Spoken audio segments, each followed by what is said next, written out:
ಪ್ರಿಯ ವೀಕ್ಷಕರೇ ನಮಸ್ಕಾರ. ನಮ್ಮ ಆರ್ಜಿ ಟಿವಿ ಚಾನೆಲ್ಗೆ ಸ್ವಾಗತ.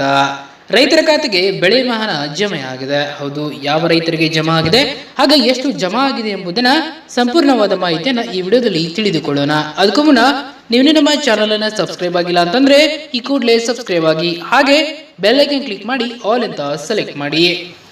284 ಕೋಟಿ ರೂಪಾಯಿ ಬೆಳೆ ಮಹಾನ ಬಿಡುಗಡೆ ಆಗಿದೆ. ಹೌದು, ನಿಮ್ಮ ಖಾತೆಗೂ ಜಮಾ ಆಗಿದೆಯಾ? ಈಗಲೇ ಚೆಕ್ ಮಾಡಿಕೊಳ್ಳಿ. ಆತ್ಮೀಯ ರೈತ ಬಾಂಧವರೇ, 2023 ಮತ್ತು 24ನೇ ಸಾಲಿನ ಮುಂಗಾರು ಹಂಗಾಮಿನಲ್ಲಿ ಬೆಳೆ ವಿಮೆ ಮಾಡಿಸಿದಂತಹ ರೈತರಿಗೆ ಸಿಹಿ ಸುದ್ದಿ ಎಂದು ಹೇಳಬಹುದು. 284 ಕೋಟಿ ರೂಪಾಯಿಗಳ ಬೆಳೆ ವಿಮೆ ಬಿಡುಗಡೆ ಆಗಿದ್ದು ರೈತರ ಖಾತೆಗಳಿಗೆ ನೇರ ವರ್ಗಾವಣೆ ಮೂಲಕ ಜಮೆ ಆಗುತ್ತಿದೆ.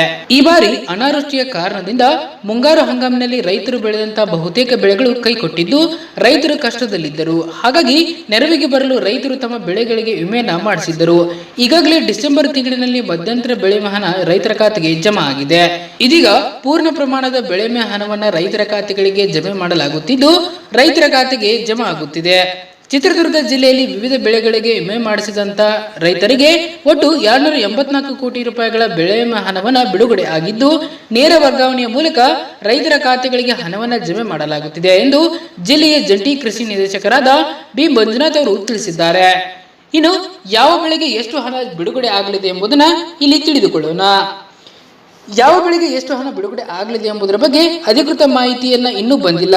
ಬೆಳೆ ವಿಮೆ ಹಣ ಬಿಡುಗಡೆ ಆಗುವ ಕೊಂಚ ಮುಂಚೆ ಈ ಮಾಹಿತಿ ದೊರೆಯಲಿದೆ. ಮಾರ್ಚ್ ಅಂತ್ಯದ ವೇಳೆಗೆ 5 ಲಕ್ಷ ರೈತರಿಗೆ 800 ಕೋಟಿ ರೂಪಾಯಿ ಬೆಳೆ ವಿಮೆ ಹಣ ಬಿಡುಗಡೆ. ಹೌದು, ಕರ್ನಾಟಕ ರಾಜ್ಯದ ಕೃಷಿ ಸಚಿವರಾದಂತಹ ಎನ್ ಚಲುವರಾಯಸ್ವಾಮಿ ಅವರು ನಾಗಮಂಗಲದಲ್ಲಿ ನಡೆದಂತಹ ಸಮಾರಂಭದಲ್ಲಿ ಮಾತನಾಡಿ, ಮಾರ್ಚ್ ಅಂತ್ಯದ ವೇಳೆಗೆ 5 ಲಕ್ಷ ರೈತರಿಗೆ 800 ಕೋಟಿ ರೂಪಾಯಿಗಳನ್ನ ರೈತರ ಖಾತೆಗೆ ಜಮಾ ಮಾಡಲಾಗುವುದು ಎಂದು ಹೇಳಿದರು. ಕರ್ನಾಟಕದಲ್ಲಿ 25 ಲಕ್ಷ ರೈತರು ಪ್ರಧಾನಮಂತ್ರಿ ಫಸಲ್ ಬಿಮಾ ಯೋಜನೆ ಅಡಿಯಲ್ಲಿ ನೋಂದಾಯಿಸಿಕೊಂಡಿದ್ದು ಅದರಲ್ಲಿ 13 ಲಕ್ಷ ರೈತರಿಗೆ 1400 ಕೋಟಿ ರೂಪಾಯಿಗಳ ಬೆಳೆ ವಿಮೆ ಹಣವನ್ನ ಕ್ಲೈಮ್ ಮಾಡಲಾಗುವುದು ಎಂದು ಅವರು ಹೇಳಿದರು. ಈಗಾಗಲೇ ಮಧ್ಯಂತರ ಬೆಳೆ ವಿಮೆ ಹಣವನ್ನ ಡಿಸೆಂಬರ್ ತಿಂಗಳಲ್ಲಿ ಬಿಡುಗಡೆ ಮಾಡಲಾಗಿದ್ದು ಪೂರ್ಣ ಪ್ರಮಾಣದ ಬೆಳೆ ವಿಮೆ ಹಣವನ್ನ ಮಾರ್ಚ್ ಅಂತ್ಯಕ್ಕೆ ಬಿಡುಗಡೆ ಮಾಡಲಾಗುವುದು ಎಂದು ಅವರು ತಿಳಿಸಿದರು. ಧನ್ಯವಾದಗಳು. ಇದೇ ರೀತಿ ಹೆಚ್ಚಿನ ಮಾಹಿತಿಗಾಗಿ ನಮ್ಮ ಆರ್ಜಿ ಟಿವಿ ಚಾನೆಲ್ ಅನ್ನು ಸಬ್ಸ್ಕ್ರೈಬ್ ಆಗಿ.